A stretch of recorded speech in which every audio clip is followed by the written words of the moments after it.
Hay 3 enfermedades infecciosas de una importancia especial en la historia de la humanidad. Las 3 grandes, o Big Three, como se dice en inglés, que son la malaria, causada por un parásito, la tuberculosis, por una bacteria, y el VIH, por un virus. Juntas, estas 3 son responsables de cerca de 3 millones de muertes cada año en todo el mundo y afectan de una forma desproporcionada a los países con menos ingresos. Pero ningún país se libra de las consecuencias de estas patologías y todos los países están conectados en esta era tan globalizada. Y estas 3 enfermedades, malaria, tuberculosis y VIH, son, sin ninguna duda, algunos de los problemas más importantes de salud pública de toda la historia de la humanidad. Y por eso vamos a dedicarles una miniserie de 3 capítulos. Hoy hablaremos de la malaria.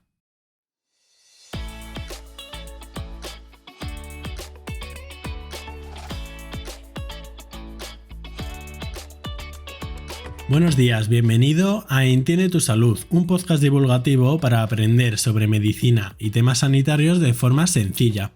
Yo soy Gonzalo Vaquero Sanz y puedes encontrarme en Instagram, Twitter y TikTok como @entiendetusalud. La malaria, o también conocida como paludismo, es la enfermedad parasitaria más importante del mundo y a pesar de todos los esfuerzos para reducir esta problemática, aún sigue siendo un problema de salud pública de increíble calado. Solo en 2018, la malaria causó más de 200 millones de episodios clínicos y cerca de 500.000 de muertes en un único año. 500.000, la mayoría de los cuales ocurrieron en niños y en el África subsahariana. De hecho, la mitad de todas las muertes por malaria, la mitad en todo el mundo, están en solo 4 países: Nigeria, la República Democrática del Congo, Tanzania y Níger, en ese orden. O sea que el país con más muertes por malaria es Nigeria, con un 31% del total de muertes de malaria en todo el mundo. Como dijimos antes, la malaria es una enfermedad parasitaria. No está causada por una bacteria ni por un virus, sino por un parásito llamado Plasmodium, del cual nos infectamos por medio de los mosquitos, en concreto de la hembra del mosquito Anopheles. Por tanto, los mosquitos son los vectores, pero su causa es el parásito. A lo mejor para algunos parece evidente, pero creo que es importante decir que la malaria no se transmite de persona a persona. Cerca de la mitad de toda la población mundial está en riesgo de padecer malaria. La mitad de la población mundial, es increíble su alcance, y en los países ricos prácticamente ni nos enteramos. Actualmente la malaria es endémica en 86 países tropicales y subtropicales, agrupando a todo el África subsahariana y a grandes áreas del sureste asiático, la zona este del Mediterráneo, oeste del Pacífico y el continente americano. El número de muertes aproximadamente en un año, recordad que dijimos antes que son de 500.000, 500.000, pero de estos el 94%, es decir, casi todos, ocurren en el África subsahariana.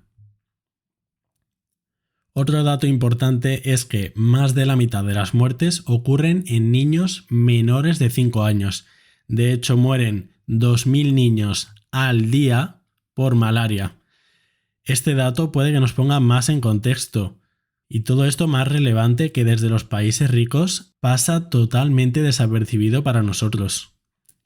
Es cierto que sigue siendo un problema de salud pública enorme, pero también hay que decir que en los últimos años se han hecho avances en su lucha, sobre todo disminuyendo el número de muertes. La malaria también puede transmitirse por otros mecanismos que no es por los mosquitos como vectores, como puede ser transfusiones de sangre, trasplantes de órganos o de forma congénita, pero por muchísima diferencia lo más frecuente es por medio de los mosquitos.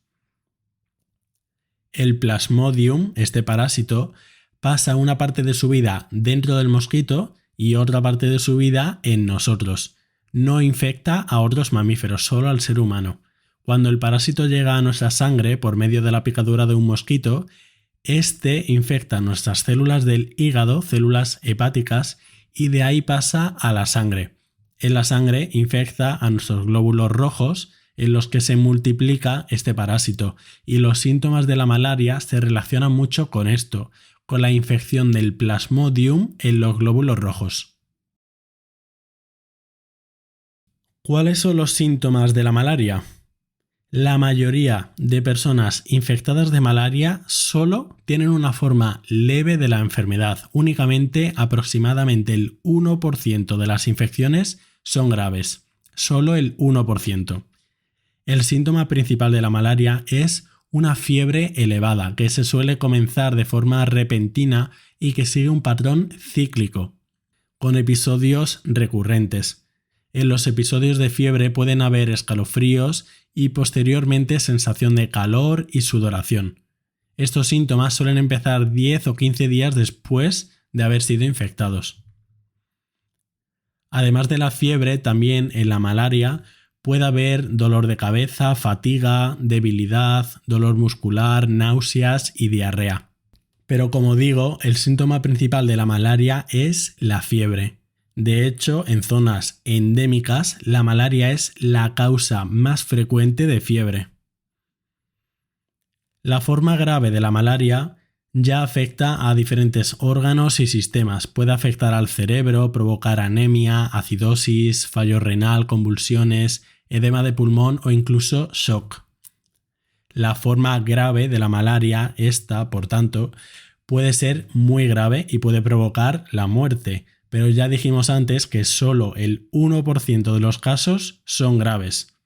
Entonces, ¿por qué la malaria es un problema de salud pública tan importante? Porque el 1% implica cientos de miles de personas cuando la incidencia de malaria cada año son 200 millones de personas. Las personas con más riesgo de desarrollar una malaria grave son los niños menores de 5 años, las embarazadas, los viajeros y las personas inmunodeprimidas, como las que tienen SIDA. ¿Cuál es el tratamiento de la malaria? El tratamiento depende realmente de la severidad de la enfermedad. Para la malaria leve o no complicada, el principal objetivo será evitar que evolucione a una forma severa de la enfermedad. Normalmente esta forma leve se trata con cloroquina, aunque según la variedad del Plasmodium, el parásito, pueden usarse otros fármacos o algunos combinados. Pero hay veces que los tratamientos pueden no funcionar, como por ejemplo que los fármacos no estén bien adaptados a los niños, que haya vómitos y que no se absorban, o el problema creciente de aumento de la resistencia antimicrobiana y la falta de nuevos fármacos. El tema de la resistencia a los fármacos antimaláricos es cada vez más importante. Para el tratamiento de la malaria también es importante el diagnóstico temprano, para reducir así el riesgo también de que avance a una forma peligrosa, y este diagnóstico se puede hacer por métodos sofisticados, pero muy frecuentemente se hace con test rápidos. Para que te suenen algunos nombres, los fármacos más usados para la malaria son las artemisinas, la cloroquina y la primaquina, y la mayoría suelen tomarse en comprimidos por vía oral.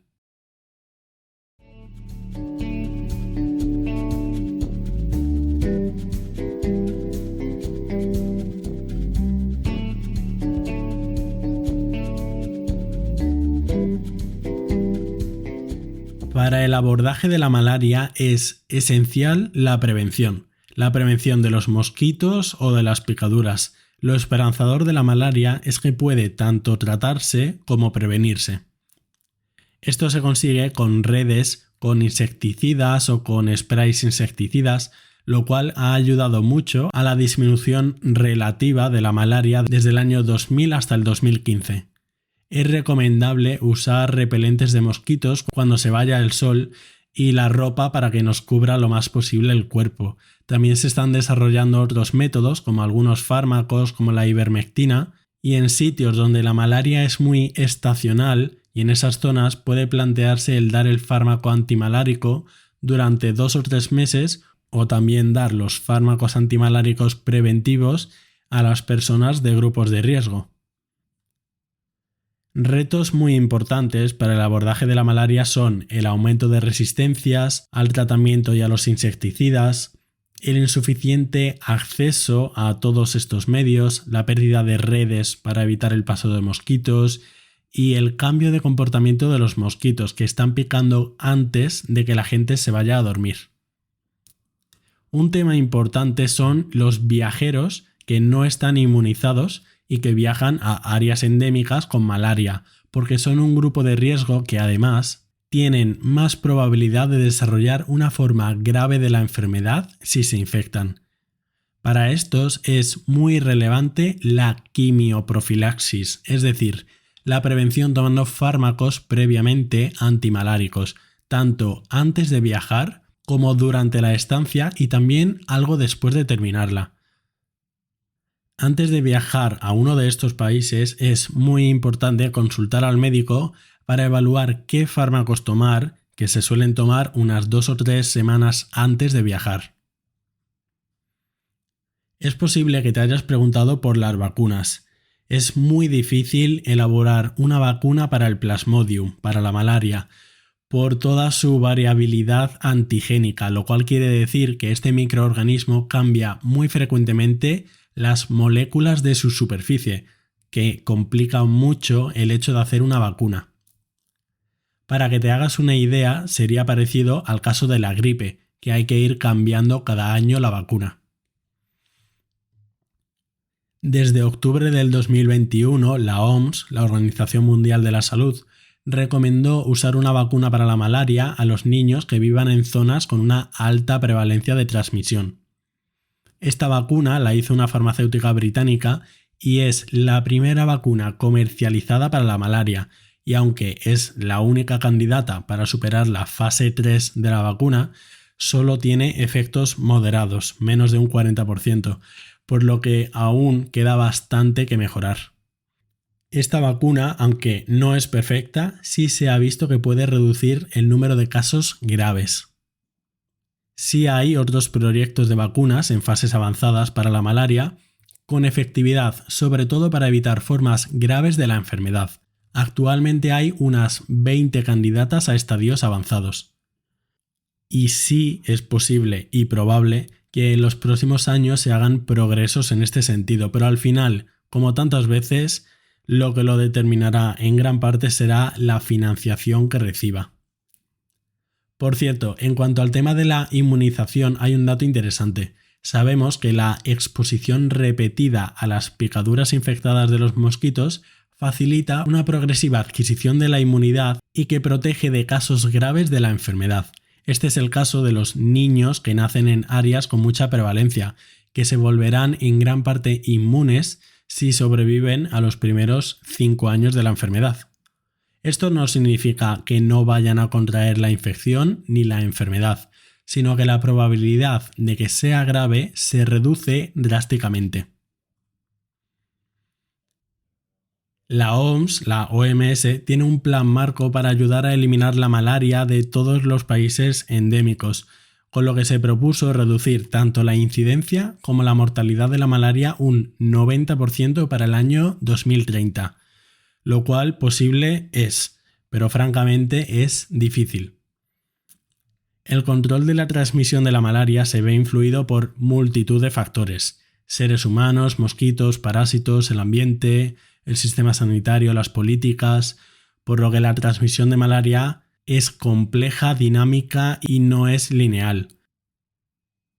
La malaria tiene unos impactos económicos terribles, sobre todo en África. En Ghana, por ejemplo, el coste de tratar un solo episodio de malaria puede acarrear más del 30% de los ingresos de un año de una familia, lo cual evidentemente es un coste desorbitado y facilita que la enfermedad no se trate y se siga transmitiendo.